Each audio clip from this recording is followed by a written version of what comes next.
All right, folks. Example from 3.2, I'm going to take the derivative of this function, which here I called f. We notice this function is a quotient, and so I've got to use the quotient rule. Okay. Unlike the product rule, it's going to be a little bit more less common where you can avoid the quotient rule. If you've got a quotient, pretty much going to have to use it. Just to be clear with my notation, I'm going to rename my function q of x. I can really call it anything I want, but remember, for the nice form I had for the quotient rule involved the letters f and g to mean our numerator and our denominator, so I kind of want to reserve those letters. So I'll call my function something else. So let me set up my pieces over here. F of x is the top, x cubed minus 2x, and let me go ahead and find its derivative right now, okay? So term by term, derivative of x cubed is 3x squared. Derivative of minus 2x is just going to be minus 2. And we've got that, okay? The next piece I want to do here, g of x is my original denominator, so x squared plus 1. And then I want to do g prime of x, so the derivative of that denominator, which using my power rule, I just get 2x, okay? So the same four pieces I use for the product rule, I'm using those same four pieces, essentially. The two original functions and each derivative, but just the way we combine them is a little bit different. Okay, so let's set it up. Q prime of x is, so let me write out the formula again, and then maybe just to save space, I'll erase each term and sort of fill it in with what I've got here. So it's the original bottom, g of x, times the derivative of the top, f prime of x, right? Then we want to subtract the original top, f of x, times the derivative of the bottom, g prime of x. And that's all going to be over the denominator, but squared. Okay, so the new denominator becomes the square of the old denominator. All right. So let me fill in piece by piece what belongs there. So first of all, g of x times f prime of x. So that means the original bottom, so x squared plus 1, times the derivative of the top, which we said was 3x squared minus 2. All right. And actually, as I wrote those, I just took the derivative in my head from looking at that thing, right? I wasn't looking over here. So I mentioned that in the previous video. If you can kind of just fill in these terms as you go, as long as you're confident that you're putting things in the right place, you can do that. So not necessary to show this stuff, but probably good practice. Okay, minus now the f of x is the original top times the derivative of g, or the derivative of our bottom. Okay, so I've got x cubed minus 2x. Definitely need parentheses right there. And then times the derivative of the bottom, which is just that 2x. And for safety, I'll put that in parentheses as well. Okay. The bottom now, x squared plus 1. So the bottom is g and then squared. The way you can usually accomplish that is x squared plus 1. Take whatever you saw originally, wrap it in parentheses, and put a 2. Okay. So we've definitely got to clean up the top. So everything I've written here actually is, I've demonstrated the quotient rule, but we've got to clean it up, okay? So, which is usually kind of the harder work. So here I set up the pieces. That wasn't so bad. I filled everything in where it belongs. That wasn't so bad. Now I've just got to distribute though, collect like terms, make sure everything works out nice. So that's the tedious portion. What to do with the bottom? Let me just talk about that now. Look, to distribute or not to distribute, right? That's the question. And when I say distribute, I don't mean put the 1 across there and claim that I get x squared x to the 4th plus 1, right? So it doesn't do that.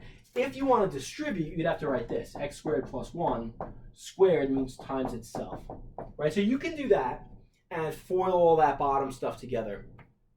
So you could do that and get x to the 4th plus 2x squared plus 1. Nothing wrong with that. A lot of times you'll just see the denominator left like this, in this form, where you just leave it alone with the 2. And that's considered factored form, actually, because these are the two factors of this thing. And factored form is actually better, because if I get some kind of x squared plus 1 isolated up top as some kind of factor, then maybe I can cancel out, right? But if I have this on the bottom, then I can't go canceling across these pluses or minuses, things like that. So I might leave the bottom as is, okay? Then what gets tedious about showing all this work, so we're doing most of our work on WebAssign, showing all this work, if I'm collecting this from students on paper, let's say they have a bunch of different steps that they're going to keep cleaning up the top, right? All the work is going to happen on the top. You kind of have to write this every time, right? And every step you've got now, you've got this guy, this denominator,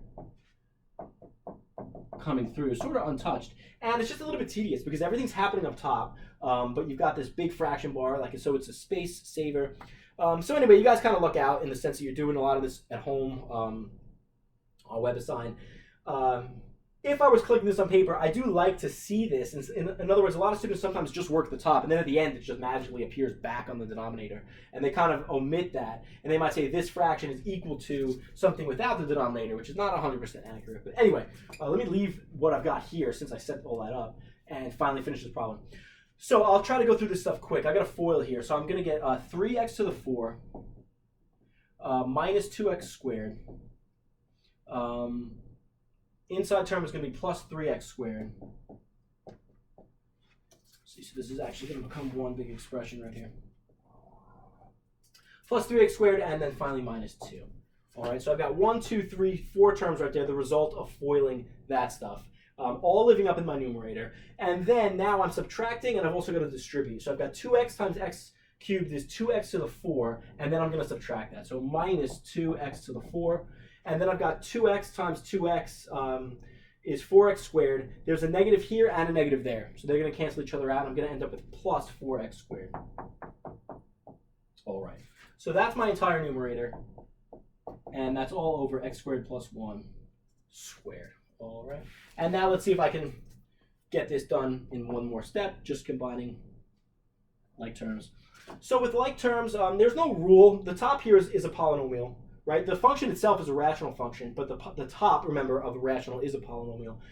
Typically, we write those in descending powers, so largest exponent. There's no rule about that. It really depends.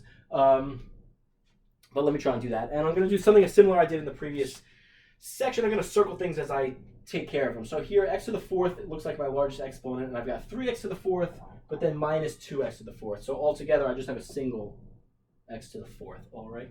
I don't have any x cubed terms. Is that look correct? Yeah, that looks correct based on everything I've got up there. And then, so my x squared terms, let's see what I've got. I've got positive 3x squared and 4x squared. So I combine those, that's 7x squared, but then I'm taking away 2x squared, so plus 5x squared all together. And then the last term, constant, is a 2. So I've got a minus 2, and there we go. Okay, so that looks like my final answer. Looks like a good final answer for the derivative here. Notice it became a quotient. It actually becomes sort of more complicated than the original, right? In other words, the degree of the top, here I started with a degree 3. Now I have a degree 4, so the degree of that top went up. The bottom is actually a degree 4, because when I did FOIL this out earlier, we had x to the 4th. So yeah, so not super pretty, but there we go. All right. Anything else I think I should mention about this process? I don't think so. Again, what I might try to at least look at right now is, could I factor that top at all? And then if so, would I get this as a factor and maybe try to simplify? So that's something you might think about. But at this point, I don't see that happening. And also, if you don't, probably okay anyway. All right, guys, good quotient example. So there we go. And that will probably wrap up section 3.2. Sometimes you have to combine the quotient and the product rule, so that can be complicated. I'll see if anyone asks me about something like that, and if so, maybe I'll follow up with a video on that. But in the meantime, there we go, section 3.2.